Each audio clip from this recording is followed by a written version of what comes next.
I'm going to ask Graham's colleague Bob Menzies now to take the baton, as it were. And Bob, of course, has been the focal point for the delivery of the project now for, what, 9 years, 10 years, Bob? Sorry, I'm just wondering what's going on. 4 or 5 years. In fact, Graham was the focal point before me, to be fair to say. Yes, I think it was very useful to have Graham here to give the strategic context, and it is worth saying it's actually Graham that took the project through all the transport planning stage, and there's a lot of planning went into this. We didn't just decide one morning, let's build a busway, as some people might have you believe. There was a huge amount of work into the transport planning stage, and very much joined up with the development agenda. And you see the picture here where we were this afternoon at Orchard Park with the new development. I thought I'd go right to the other end of the sort of agenda and just talk about a few lessons learned in delivering the guided busway. Start off with a few first, do a bit of boasting. I thought you've all been out and seen it, you've had a cup of tea and a cake, fairly positive. So in terms of construction, the world's longest guided busway, but twice as long as its predecessor in Adelaide. Certainly Europe's smoothest guided busway. I have been to Adelaide, and I think we're on a par with Adelaide, and I think we're better than Essen in terms of ride quality. And there's a few other people who've been to Essen. We're certainly, sorry Bob, better than any in the UK. On-street docking stops we didn't really look at. We spent a lot of time trying to get the benefits of the guided busway. We stopped at St Ives there. We've done a lot of work to get the buses to dock. Unfortunately, neither of the buses we had actually did the docking manoeuvre, but we've done a lot of work to get the buses to dock and get that level boarding. The world's only guided gritter. In terms of the environment, again, we didn't talk about this, at least I didn't when we were out in the buses. We've done a lot of work in terms of environmental mitigation. The old railway line, even though it was still technically a railway, had become very overgrown and was a haven for all kinds of biodiversity. And in Cambridgeshire, agriculture is big business, huge fields, big combines, all that. You just missed the big combine season, in fact. So actually, that's where biodiversity is in old railway lines. So we actually built 16 new mitigation areas alongside the route, including the UK's first grizzle skipper butterfly breeding area. And grizzle skippers are locally rare butterflies. And if you're wondering what that looks like, it's that. And that was the first permanent works for the guided busway, was building this. Right, you probably saw the windmills were going along the busway. That railway cutting was one of only 5 places in the county where those butterflies live. The very first permanent works were to build this nature reserve, and it's been incredibly successful. The butterflies are breeding, laying their eggs, to the extent that some have been exported elsewhere to start another colony there.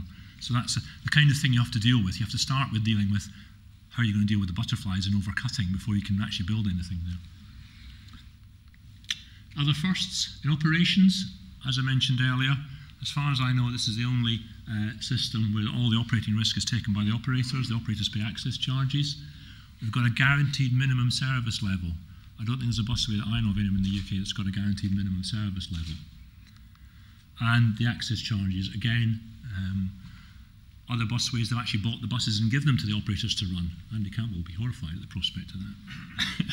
Whereas here, Andy and Peter Lee have bought the buses, they're paying access charges, and that's how confident they are in the busway. And so far, their confidence has been well placed.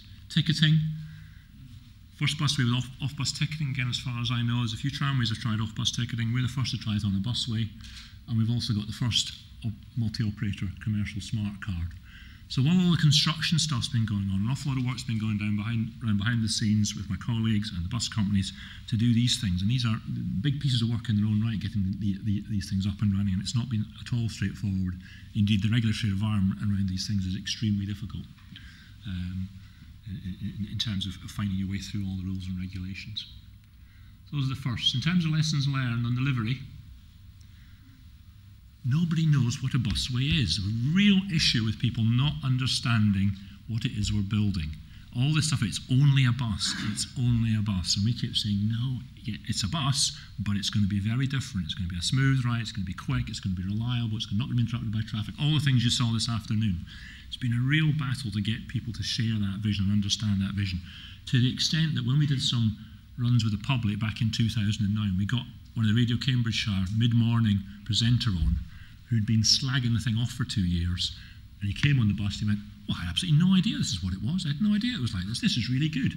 He went back on his radio show and he was accused of having been turned by the evil county council, by the opposition.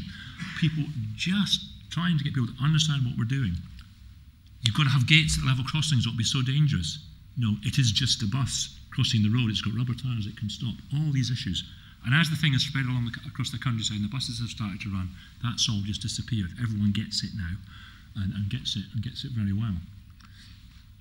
So part of that is about key opinion forms, trying to get people to understand what it is we're talking about. Very, very difficult. Obviously, we were building the Cambridgeshire Guided Busway. In my view, we should have taken people to Essen and Germany to see the Guided Busway far earlier than we did, but so be it. My suggestion of a trip of councillors to Adelaide didn't come off.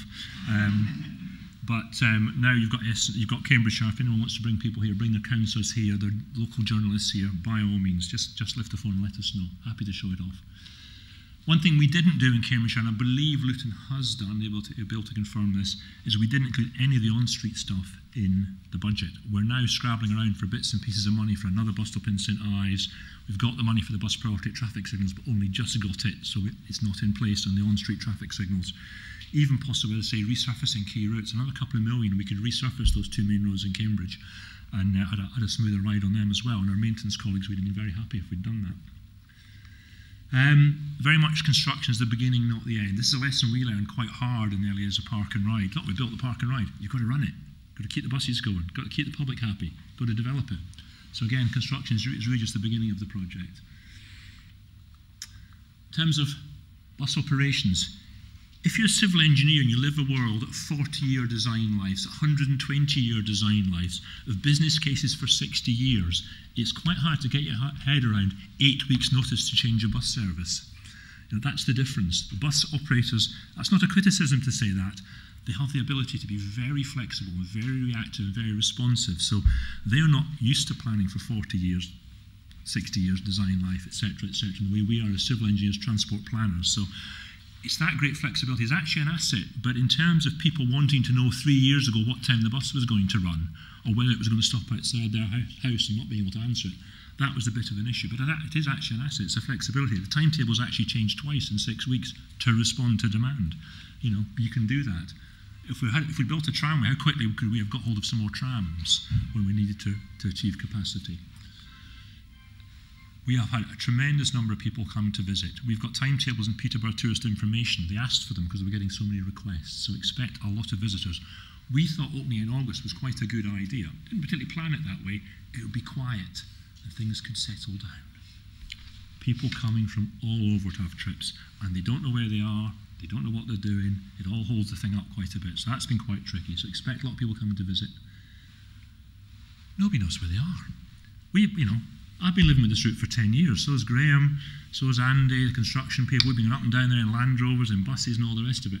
People on buses don't know what order the stops come in, they don't know where they are, they can't recognise where they are because they've not been there before. That's not their fault. We didn't spot that one. If I was doing it again, we'd have maps in the buses, we'd have visual displays of where the next stop is in the buses. We've missed that one. It's something I like to mention in Andy's presence a lot because I think it's something we could do to the system, but people do not know where they are. They're constantly asking the bus driver, is this my stop? Where am I? A lot of people have not used a bus for a very long time. We're getting a lot of new users. And, you know, there's a girl who works in my office, uses the bus all the time, doesn't drive. She finds herself explaining on the phone to people twice her age how to use a bus. She thinks it's hilarious. Because they don't know that a day ticket is a return, the equivalent of a return. They don't understand. They don't know. People don't know to ring the bell to get let off the bus, you know. If you didn't know that, I'd just keep quiet. I do use buses. I've used buses before. But again, that takes a lot of time. We've actually added the new timetable. Andy changed the timetable. There's 10 minutes more at either end of the route. Not on the route, at either end of the route for people to get on and off. Because it was taking so long for everyone to get on and off the bus at St Ives and Huntingdon and in Drummer Street in Cambridge and at Addenbrooke's. So anyway, that's my lessons learned, things to look out for, things to learn, and that's lots of happy people using the bus on the first day it opened when we ran buses in triplicate to cope with demand on the opening day.